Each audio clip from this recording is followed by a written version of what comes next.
नमस्कार दोस्तों, आज हम चर्चा करते हैं बजट 2026 के बारे में। बजट 2026 इससे आम आदमी को क्या मिला और सबसे ज्यादा जो फायदा है किसको मिलने वाला है, क्या बजट से चीजें सस्ती हुई और क्या महंगी हुई। तो बजट 2026 की अगर मैं बात करूं तो सबसे पहले अगर बजट का देखा जाए तो बजट शब्द का जो उल्लेख है वो संविधान में नहीं है।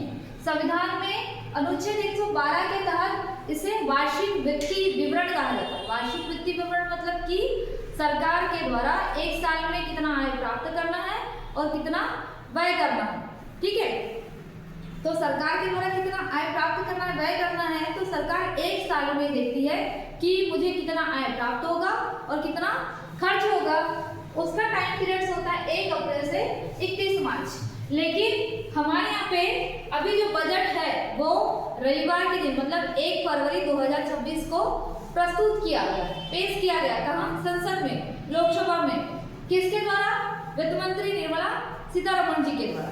ठीक है, तो जो निर्मला सीतारमण जी है, अब क्वेश्चन यहाँ से ये पूछता है कि जो बजट है सबसे अधिक बार प्रस्तुत करने वाले जो व्यक्ति है वो है कौन? मोरारजी देसाई। लेकिन सबसे अधिक बार बजट पेश करने वाली अगर महिला अगर पूछा जाएगा तो वो है वित्त मंत्री। अगर मैं बात करूं मोरारजी देसाई की, तो जो मोरारजी देसाई है उन्होंने मोरारजी देसाई ने लगभग 10 बार बजट पेश किए हैं, है ना, और निर्मला सीतारमण ने 9 बार बजट पेश किया। ठीक है, ये तो हो गया आपका वन लाइनर क्वेश्चंस। अब वहां पे हाँ मतलब चर्चा में रही है निर्मला सीतारमण जी की साड़ी, उसमें ज्यादा फोकस किया गया मीडिया के द्वारा कि निर्मला सीतारमण जी ने जो साड़ी पहनी थी वो तमिलनाडु की कांजीवरम साड़ी थी। ठीक है, कुल मिलाकर उस साड़ी का क्या हो गया? प्रचार प्रसार हो गया, है ना। अब जानते हैं कि जो बजट है उसका आकार कितना है। हमारे में जो बजट प्रस्तुत किया गया है वो है 53.47%। मतलब कि हमने जो बजट रखे, बजट जैसे खर्च करती ना ग्रामीण से, उसी टाइप से जो बजट का जो आकार है वो 53.47 है। मतलब मान के चलो कि 50% हम खर्च कर रहे हैं तो 3 रुपया 47 पैसा बचा रहे हैं। ठीक है, मतलब ऐसा कहा जाता है कि इस बार का जो बजट है वो कर्ज में डूबा हुआ बजट है। सरकार के द्वारा लगातार खर्च किया जा रहा है, आय की प्राप्ति नहीं हो रही है ना। तो बजट का जो आकार है ये पूछा भी जाएगा क्योंकि स्टेट और पीएससी लेवल में क्वेश्चन पूछता भी है कि हमारे यहाँ पे जो बजट का आकार है वो कितना है। अब हमारे यहाँ पे जो बजट है वहाँ रुपया कहाँ से आता है? सरकार अपने घर छापेगी तो नहीं पैसे को, है ना, वो कहीं ना कहीं से तो लेके आएगी। तो बजट में रुपया कहाँ से आता है? 24% लेती है वो सरकार उधार, लोन के माध्यम से सरकार के पास रुपया आता है ना। चाहे वो वर्ल्ड बैंक हो, चाहे वो IMF हो, चाहे वो रिजर्व बैंक हो, बहुत सारे बैंकों से क्या करती है वो कहना चाहिए लोन लेती है।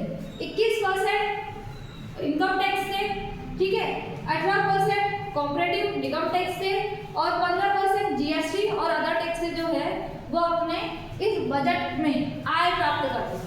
ठीक, तो मान के चलो कि अगर उसे 100 रुपया मतलब 100% अगर उसे रुपया मिला है तो उसमें से कितना परसेंट वो रुपया बाहर जाएगा, मतलब खर्च कहाँ करेगी?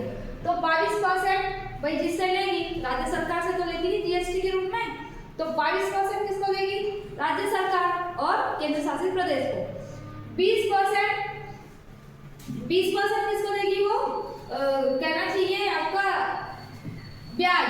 24% तो ब्याज ले रही, 24% क्या कर रही थी? कर्ज ले रही थी, तो उसका 20% क्या हुआ? देना ही पड़ गया। मतलब मान के चलो 24 रुपए मैंने किसी से उधार ली, 20 रुपए मैंने खर्च कर दी, है ना, उसको लोन दे दी, तो 4 रुपए में मैं क्या ही कर पाऊंगा? 4 रुपए में मेरा विकास हो जाएगा क्या? नहीं ना। तो 20% क्या कर रही है वो? ब्याज दे रही है। 17% क्या कर रही है वो? केंद्र की जो योजनाएं होती है उसमें इन्वेस्ट करती है, चाहे वो मनरेगा हो, चाहे वो आयुष्मान भारत हो, है ना। तो जो भी सेंट्रल लेवल की जो योजनाएं होती है उसमें 17% का वो अनुदान करती है या देती है। 11% रक्षा के क्षेत्र में ऑपरेशन सिंदूर के बाद, मैंने एक वीडियो भी पहले बनाई थी कि ऑपरेशन सिंदूर के बाद करना चाहिए, भारत सरकार के द्वारा रक्षा क्षेत्र में सबसे ज्यादा निवेश किया जा रहा है ना। तो 11% को डिफेंस रक्षा क्षेत्र में निवेश कर रही है। फिर हमारे यहाँ पे जो बजट है वो घाटे की स्थिति, मैंने पहले भी ये वर्ड बोला कि इस साल का जो बजट आया है वो कर्ज में डूबा हुआ बजट है ना। सरकार के द्वारा लगातार इतना खर्च किया जा रहा है कि सरकार के पास जो पैसा है वो उधारी के द्वारा दिखावा किया जाए, है ना। तो घाटे की स्थिति हमारे पे जो राजकोषीय घाटा है वो 4.30% है ना, इतना, क्योंकि ये पूछता भी है ना, ये वाला डाटा राजकोषीय घाटा कितना है हमारे पे, तो 4.30। सरकार घाटे की स्थिति में चलती रहती है अत्यधिक व्यय के कारण, ठीक है। फिर इसके बाद स्टेट और केंद्र शासित प्रदेश मतलब यूनियन टेरिटरी को कितना प्रदान कर रही है, अनुदान के रूप में 26.21 करोड़ रुपीस, ठीक है, इतना वो स्टेट को और केंद्र शासित प्रदेश को दे रही है। फिर इसके अलावा अब इतना तो हो गया, मेन पॉइंट ये है कि भारत सरकार के द्वारा जो बजट लेके आया गया है उसमें 3 रिस्पॉन्सिबिलिटी या कहना चाहिए 3 कर्तव्य को इंक्लूड किया गया है। ऐसा कहा जाता है कि भारत 2047 तक विकसित भारत की कैटेगरी में पहुंचना चाहता है या उस लक्ष्य को प्राप्त करना चाहता है। जब उस लक्ष्य को प्राप्त करना है तो आपको युवा शक्ति को शिक्षा, स्वास्थ्य और कौशल विकास देना पड़ेगा, है ना, उन्हें रोजगार प्रदान करना पड़ेगा। तो 2026 का जो बजट है वो युवा शक्ति को समर्पित बजट है। अब यहाँ से एक क्वेश्चन में पूछा जाएगा कि जो बजट है वो कैसा है, युवा शक्ति को समर्पित बजट है, और सरकार का यह संकल्प है कि चाहे वो किसान हो, चाहे वो महिला हो, बच्चे हो, या कहना चाहिए पिछड़े वर्ग हो, या कहना चाहिए शोषित वर्ग हो, इस पर ध्यान केंद्रित कर रहा है ये बजट। तो इसके 3 कर्तव्य को इसने इंक्लूड किया है। पहला कर्तव्य है कि आर्थिक विकास को गति प्रदान किया जाए। आर्थिक विकास को गति प्रदान किया जाए मतलब कि हमारे यहाँ पे जो विकास या जीडीपी की जो ग्रोथ रेट है वो है 7.4%, है ना।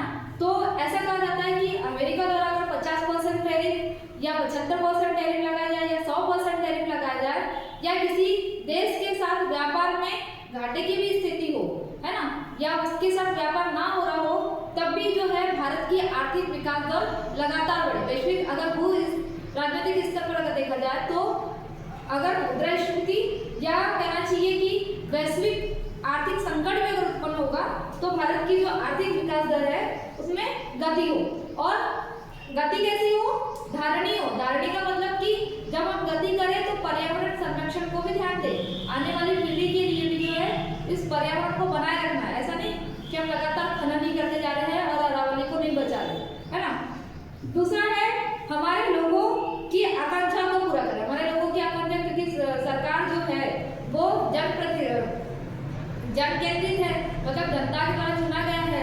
तो सरकार का ये कर्तव्य है कि अगर कोई भी व्यक्ति हो, उसे रोटी, कपड़ा, मकान जो भी आवश्यकता हो, उसकी आकांक्षाओं को क्या किया जाए, पूरा किया जाए। और एक पॉइंट तो हमेशा ही आता है कि सबका साथ सबका विकास, केवल मेरा ही विकास ना हो, सभी लोगों का, है ना।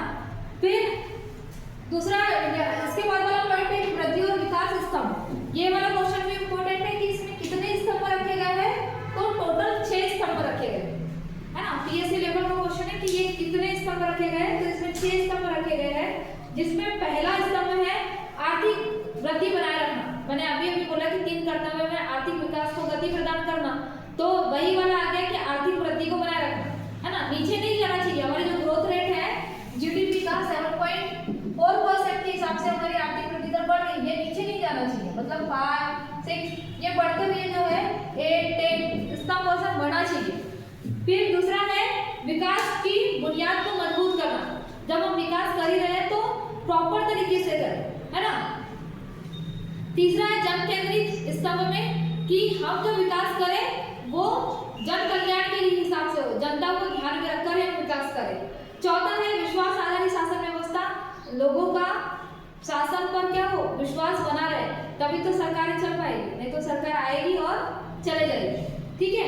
फिर व्यापार सुगमता और जीवन सुगमता। व्यापार सुगमता का मतलब कि जैसे अगर आपको व्यापार करना है ना, एक स्टेट से आप दूसरे स्टेट में जाते बहुत सारे टैक्स आपको लगाने पड़ते थे, लेकिन जीएसटी के थ्रू किसी भी मतलब कहना चाहिए स्टेट में आपको एक ही प्रकार का टैक्स देना पड़ेगा। एक ही प्रकार मतलब एक ही टैक्स आपको देना पड़ेगा, है ना। सही जीएसटी, एसजीएसटी जो कि हमने पहले क्लास में पढ़ चुके हैं, ठीक।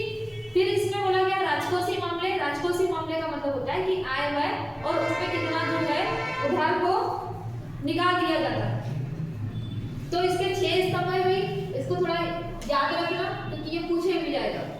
फिर इसके बाद हमारे यहाँ पे जो कहना चाहिए कि शिक्षा क्षेत्र में, क्योंकि 2047 तक भारत विकसित भारत की कैटेगरी में जाने वाला है, तो भारत शिक्षा के क्षेत्र में क्या करने वाला है, सबसे ज्यादा निवेश कर रहा है कि युवा शक्ति को कहना चाहिए मुख्य रूप से उसे कौशल तकनीक के रूप में विकास किया जाए। तो शिक्षा क्षेत्र में बड़े कार्य किए जा रहे हैं। शिक्षा क्षेत्र में जो बड़े औद्योगिक या जो लॉजिस्टिक गलियारे हैं उसके पास 5 विश्वविद्यालय का टाउनशिप बनाया जा रहा है। इसके अलावा प्रत्येक जिले में स्टीम इसका फुल फॉर्म क्या है, इसको पूछा भी गया था एक बार, है ना, पीएससी में, साइंस, टेक्नोलॉजी, इंजीनियरिंग, मैथमेटिक्स, ठीक है। संस्थान में महिला छात्रावास को बढ़ावा दिया जा रहा है। अगर आपके क्षेत्र में ये स्ट्रीम मतलब कहना चाहिए संस्थान, शैक्षणिक संस्थान खुले हैं, तो वहां पर आपका महिला छात्रावास को खोला जाएगा, मतलब महिला सशक्तिकरण को ज्यादा बढ़ावा दिया जा रहा है ना, इसके माध्यम से। फिर इसमें हाई स्पीड रेल कॉरिडोर बनाया गया है, जिसमें इसकी संख्या पूछेगा कितनी है, 7 है ना, हाई स्पीड रेल कॉरिडोर, ठीक है, मतलब सामान का आना जाना। फिर इसमें से सबसे ज्यादा इंपॉर्टेंट है आपका बायो फार्मा शक्ति। ये एक नई योजना सरकार ने बजट के माध्यम से लाया है बायो फार्मा शक्ति, जिसमें से 10,000 करोड़ रुपए का निवेश किया गया है। इसमें क्यों लाया गया है, वैश्विक मैन्युफैक्चरिंग, मतलब भारत को वैश्विक स्तर पर मैन्युफैक्चरिंग हब बनाने के लिए ये बायो फार्मा शक्ति योजना लेके आई गई है। ये मोस्ट इंपोर्टेंट है इस बजट में। फिर सरकार के द्वारा किसका कितना व्यय किया जा रहा है, हमने तो बजट लेके आ गए, बजट में बोलेंगे ना कि परिवहन क्षेत्र में हम इतना निवेश करेंगे, रक्षा क्षेत्र में इतना निवेश करेंगे, ग्रामीण क्षेत्र में हम इतना निवेश करेंगे, कृषि क्षेत्र में निवेश करेंगे।